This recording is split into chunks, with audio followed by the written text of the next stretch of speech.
Hello friends, market की बात करते हैं। कोल इंडिया लिमिटेड की बात करेंगे दोस्तों।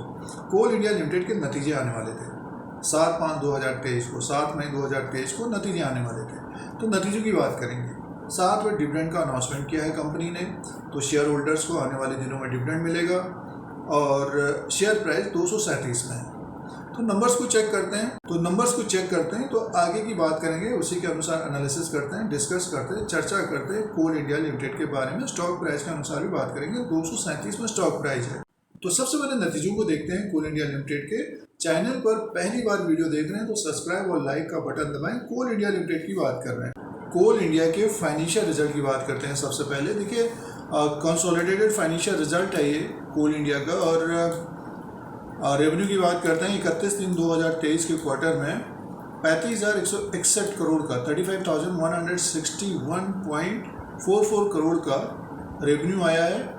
31 मार्च 2023 के क्वार्टर में करोड़ में नंबर्स हैं ये। और 31/12/2022 के क्वार्टर में 32,429 करोड़ का था। एक साल पहले 29,985 करोड़ का। तो देखिए, सालाना ईयर ऑन ईयर के हिसाब से भी बड़ा है, क्वार्टर एंड क्वार्टर के हिसाब से भी बड़ा है। 35,161 करोड़ का 35,161.44 करोड़ का रेवेन्यू है। और अदर इनकम होता है कंपनी का। देखिए, टोटल इनकम है 40,362 करोड़ का, 40,362 करोड़ का टोटल इनकम है। 36,754 करोड़ का दिसंबर के क्वार्टर में था। एक साल पहले 34,474 करोड़ का 34,474 करोड़ का टोटल इनकम था। ये बढ़कर 40,362 करोड़ का हो गया दोस्तों। तो टोटल इनकम तो बढ़कर आया है कोल इंडिया का। आगे की तरफ चलते हैं, एक्सपेंसेस की बात करते हैं और उसी के अनुसार भी प्रॉफिट आ जाएगा। तो एक्सपेंसेस का कॉलम ये दे रखा है। एक्सपेंसेस ये पूरा कॉलम है। टोटल एक्सपेंसेस की बात करते हैं। देखिए, 32,791 करोड़ का टोटल एक्सपेंसेस है। और अब की बार एक्सपेंसेस बढ़ा है ये। 26,246 करोड़ का दिसंबर के क्वार्टर में था। एक साल पहले 25,140 करोड़ का। तो एक्सपेंसेस काफ़ी हुआ है ये। 32,791 करोड़ का एक्सपेंसेस हुआ है। और जो टोटल इनकम था 40,362 करोड़ का। कंपनी को प्रॉफिट है। और प्रॉफिट बिफोर टैक्स की बात करते हैं तो कंपनी का जो प्रॉफिट बिफोर टैक्स है 7,642 करोड़ का है। सीधे से प्रॉफिट फॉर द पीरियड की बात कर लेते हैं, मुनाफे की बात कर लेते हैं। 5,527 करोड़ का प्रॉफिट है कोल इंडिया का। और दिसंबर के क्वार्टर में 7,719 करोड़ का था और 6,715 करोड़ का एक साल पहले था। तो प्रॉफिट घट गया है। 5,527.62 करोड़ का प्रॉफिट आया है कोल इंडिया का दोस्तों। तो प्रॉफिट घट कर आया है, सालाना भी और क्वार्टर एंड क्वार्टर के हिसाब से भी, क्योंकि एक्सपेंसेस ज़्यादा हो गया है, काफ़ी हो गया है। 32,000 करोड़ का एक्सपेंसेस है। पिछली बार कम था, साल भर पहले भी कम था। तो रेवेन्यू तो बढ़ा है, एक पॉइंट ये है। दूसरा पॉइंट ये है कि कंपनी को प्रॉफिट आया है, बट ये कि प्रॉफिट कम हो गया, एक्सपेंसेस ज़्यादा हैं। और अर्निंग पर शेयर की बात करते हैं तो देखिए, जो अर्निंग पर शेयर है कंपनी का 8.98 का है दोस्तों। अर्निंग पर शेयर EPS 8.98 का है। 12.58 का दिसंबर के क्वार्टर में था। एक साल पहले 10.86 था। तो एक्सपेंसेस ज़्यादा होने की वजह से, खर्चे ज़्यादा होने की वजह से प्रॉफिट घट गया है। तो प्रॉफिट में कमी आई है। तो ये चौथी तिमाही के नंबर्स हैं। अब डिविडेंड की बात करते हैं तो चौथी तिमाही के नतीजों के साथ, फोर्थ क्वार्टर के नतीजों के साथ डिविडेंड का अनाउंसमेंट किया है। 4 रुपया पर इक्विटी शेयर के हिसाब से डिविडेंड दिया है। Face value of 10 rupees, 4 rupees पर इक्विटी शेयर के हिसाब से डिविडेंड का अनाउंसमेंट हुआ है। तो 4 रुपया पर इक्विटी शेयर के हिसाब से, अगर 100 शेयर हैं तो इंटू 4 कर लीजिएगा, इसके हिसाब से डिविडेंड मिलेगा। अब मार्केट कैप की बात करते हैं तो 237 में स्टॉक प्राइस है। 1,46,303 करोड़ का है। फेस वैल्यू 10 रुपीज़ का। बुक वैल्यू पर शेयर है 71 का।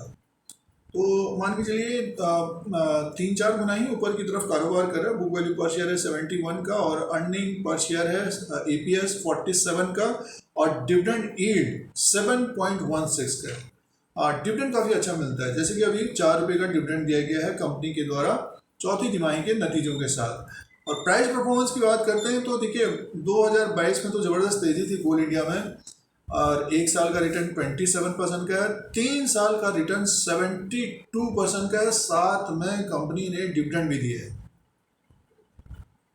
डिविडेंड यील्ड 7 के ऊपर है, तो तेजी रही है। पिछले 3 साल के अंदर की बात करें 72% का रिटर्न है और पिछले 3 महीने का 8.48% का है।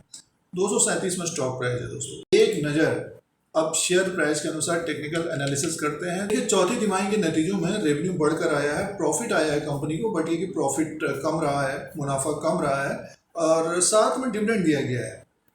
तो निवेशकों को आने वाले दिनों में डिविडेंड मिलेगा, डिविडेंड से भी कमाई होती है। और स्टॉक प्राइस की बात करते हैं, अगर हम टेक्निकली बात करते हैं शेयर प्राइस के अनुसार बात करें तो देखिए 237 में स्टॉक प्राइस है और इसमें एक तेज़ी देखने को मिली है। हाल फिलहाल में 208 205 तक आ गया था, बढ़कर ऊपर की तरफ 237 तक पहुंचा है।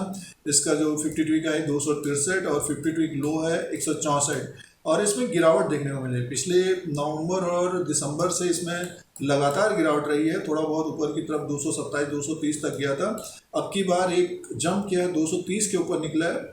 तो नतीजों में मुनाफा जो कम आया है, थोड़ा बहुत रिएक्शन दिख सकता है। 230 को अगर ब्रेक करेगा तो 225 230 220 तक आता हुआ दिखाई देगा, लेकिन साथ में जो डिविडेंड दिया गया है तो स्टॉक में एक तरह से डिमांड बढ़ सकती है दोस्तों।